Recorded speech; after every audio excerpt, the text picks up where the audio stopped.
So the disciples of John the Baptist, that is, come to Jesus and they ask, why do we and the Pharisees fast much, but you don't fast? And Jesus says, can the wedding guests mourn as long as the bridegroom is with them? No. In fact, the word here in the translation is wedding guests, but it's actually the sons of the wedding chamber.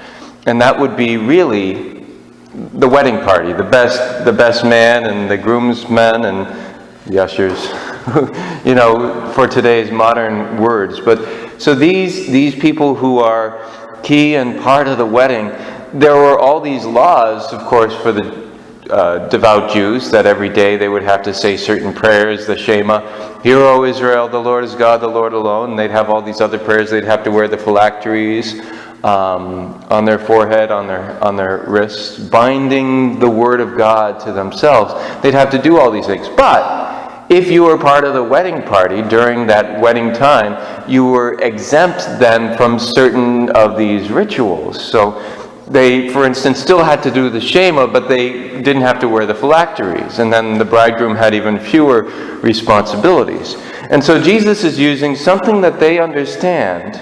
He says, do the wedding guests, do the sons of the bridal chamber mourn as long as the bridegroom is with them? No.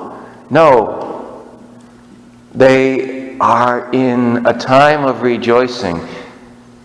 What is Jesus then saying? The unspoken question is, who's the bridegroom? Jesus is.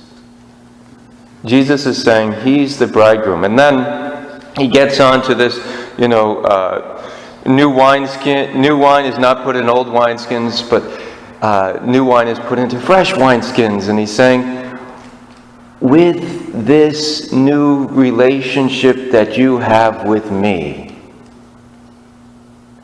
this new relationship that you have with me, where I am the bridegroom, who's the bride? Well, if you go to the end of the book of Revelation, you find out we are. We're the bride of Christ. And now that we have that new relationship with Jesus, now the old prescriptions of the law can't be held in the old way of doing things. This new relationship then has to look like something different. Does that mean that we don't fast? No, we're called to fast. Jesus calls us to fast. But we don't do it because we say our bodies are evil or because we're just trying to follow the law, but we do it out of love. Love for our bridegroom. Here is the gift that we give. Here, Lord, here's my prayer that I give. We're not trying to earn God's love. We're not trying to earn God's favor anymore. Because we realize with the coming of Jesus, the bridegroom, we are loved. And none of us are worthy of it.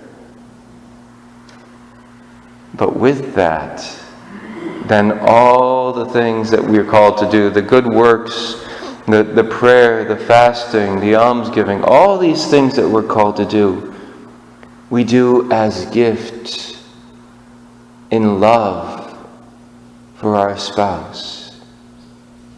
Here, Jesus, here's my little gift to you. And that changes our whole mentality, because when we're doing something, for instance, washing the dishes because they're dirty and they're there and it seems like no one else in the house is doing it, we can get resentful. But if we do the dishes because we love, that changes everything. Everything we do can be an act of love for our beloved bridegroom.